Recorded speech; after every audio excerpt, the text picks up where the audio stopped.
Hey everybody, it's Chainsaw Reacts. I just finished watching the newest DC Universe film, Green Lantern Beware My Power, and I definitely have some thoughts. I do want to thank Warner Brothers Home Entertainment for sending me this copy to review for you guys. Let's dive in. I remember watching the first trailer for this film and I got really excited for two reasons. Number one, I love the fact they're telling more stories within this new continuity called the Tomorrowverse, as the fans are calling it, because I don't think they're calling it the Tomorrowverse, but the fans are calling it the Tomorrowverse. This is the fifth film in that new continuity, and I love the fact that they're doing it. I've already liked what they've done so far with the new continuity, so give me more stuff, I really don't care, just give me more. And number two, I love Jon Stewart as Green Lantern, okay? I grew up on Just League Unlimited, I love those shows to death. I love what they did with Jon Stewart in that show, so I was like all excited for this. I'm like, holy crap, a Green Lantern film with Jon Stewart as the main focus, please give it to me. And here are my thoughts. To start off with what I liked about this film, number one is how they handled Jon Stewart, of course, in this film. Because if they didn't handle him well, at least from my opinion, this film would have fell flat. Okay, obviously, it's riding on his shoulders, it's his film, it makes so much sense.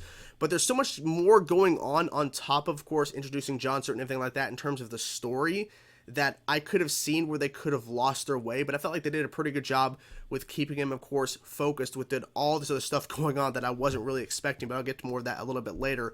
But I liked how they handled his character, especially with him getting the ring for the first time, and how they kind of handled his acceptance of it, essentially. Well, not so much acceptance, right away or whatever, but I liked how they handled how he was introduced to it and how they progressed his character. And the flashbacks as well kind of, gave us more of an insight into this version of Jon Stewart. Number two, and this may be seen as a negative for others, but for me, I think it's interesting for sure, is the scope of this story. Now, I'm not talking specifically about how they handled this story, but what they were trying to accomplish with this story, because they could have went several different directions with the idea of introducing Jon Stewart, getting the Lantern ring for the first time, and him becoming a Green Lantern, and kind of telling that origin story, if you will, of Jon Stewart going to be a Green Lantern. But they went this route of really expanding this new, as the fans calling it, to Tomorrowverse. They went a direction of introducing us to a number of characters and introducing us to more stuff involving in the galaxy and everything, and kind of how big of a scope it is. And it kind of makes sense too, because it's attached, of course, to Green Lantern and Oa and everything. So that I get on that. But I got more to say in terms of the story in a bit. Number three is the voice acting, the voice work in this film. Everyone did a great job. I really have no complaints. Everyone did a good job with their characters. Some characters didn't get as much work as some others in terms of, delivering lines and everything and exploring their characters more. But I feel like everyone did a great job. I do want to give one special shout out to Jimmy Simpson as Oliver Queen, Green Arrow.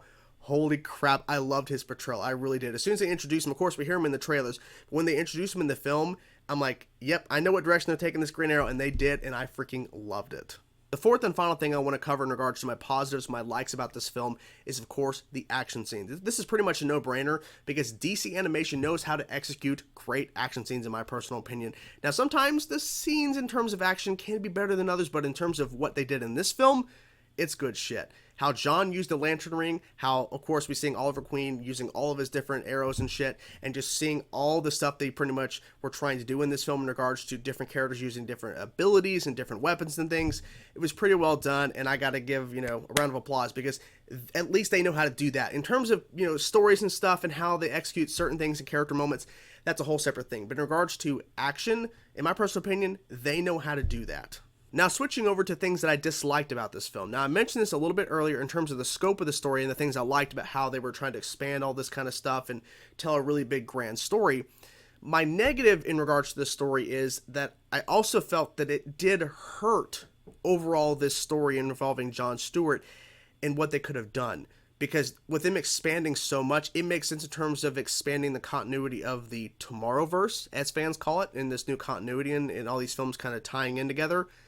But at the same time, this is an origin story for Jon Stewart, and they could have told a smaller scaled story, but with them adding so much, it kind of takes away from trying to kind of just focus on Jon Stewart. But the way that they were telling the story in regards to him getting the ring and everything and why he got the ring, I understood why some of the directions they went. But I felt like they could have maybe approached it a little bit differently in regards to, keeping Jon Stewart, making sure he is the main focus, which he is for the most part, but there's so much going on that at times you're like, wow, this is a little overwhelming, and like, I'm trying to, I wish that it was a smaller scaled story. So it's really, it's like riding the fence. Like, either you love certain aspects of it, which I do, and other things you don't. So that's kind of the issue with it. They probably should have told overall a smaller scaled story, but I understand why they did in certain aspects and why they told it as a grander story. But anyways, that's the first thing.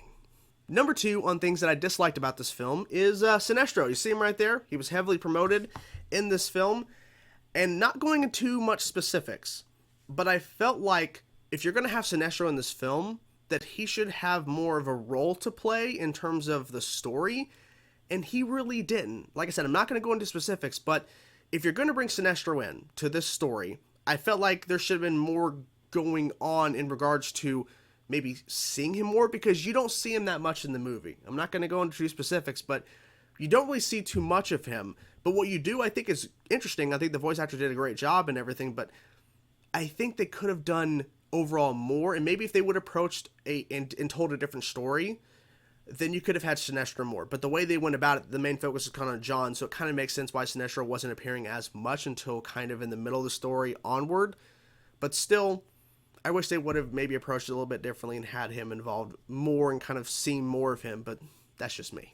The third thing I want to talk about, and I want to make sure I'm very clear on this, is how Jon Stewart just pretty much just agrees to go on this adventure with Green Arrow, Oliver Queen, when literally he just got this ring and he's like questioning like what the hell's going on, and he's trying to get the ring off or whatever. And then he just goes on this really epic space adventure, and he really doesn't question too much of it. I mean, he questions certain things in regards to the ring, but he just kind of goes, all right. And look, I like how they portray Jon Stewart, but this is the one aspect I kind of felt was just kind of odd, because you would think anybody that would have gotten a Green Lantern ring, they would start questioning so much more than what he does in this movie, in my personal opinion. And he would go, I can't get this ring off. And he would probably start questioning, wait, what am I doing? Wait, what? Like, he went on this crazy adventure that I think overall was solid, too grand in scope maybe in terms of the first story, but you get my point. It's, like I said, it's riding the fence. You like some things, you don't like some things of it, of how big the scope of the story is. But he doesn't question more of it. I'm like, John, you're a smart guy. Like, we kind of see that. Come on, like, question some of this stuff. Like, he's like, all right, cool. He's not really approaching exactly like that, but you get my point. Like, he's just kind of just going with it. And I'm like, okay. Look, you got to suspend your disbelief to a certain extent, because you're watching a damn film that has all this shit going on in regards to Green Lanterns, and there's Sinestro over here, and here's all this shit over here. You know, at a certain point, you just gotta let it go, I guess. But that's just something I kind of wish he would have questioned a little bit more, in my personal opinion. Now, the question will be, will I watch this film again? And I feel like I would watch this film again. You know, I overall had a fun time with it. Like I said, there's some nitpicks and negatives that I brought up that I felt like they could have maybe approached differently or just done differently entirely. And I'm still trying to think more in terms of positive and negatives. And I'm trying to think, and I think the thing is that there are other things that are part of this film that I think either half worked and half didn't. And I think maybe the film would have been overall better if John would have had a little bit more development before the whole crash and the ring and everything. Maybe.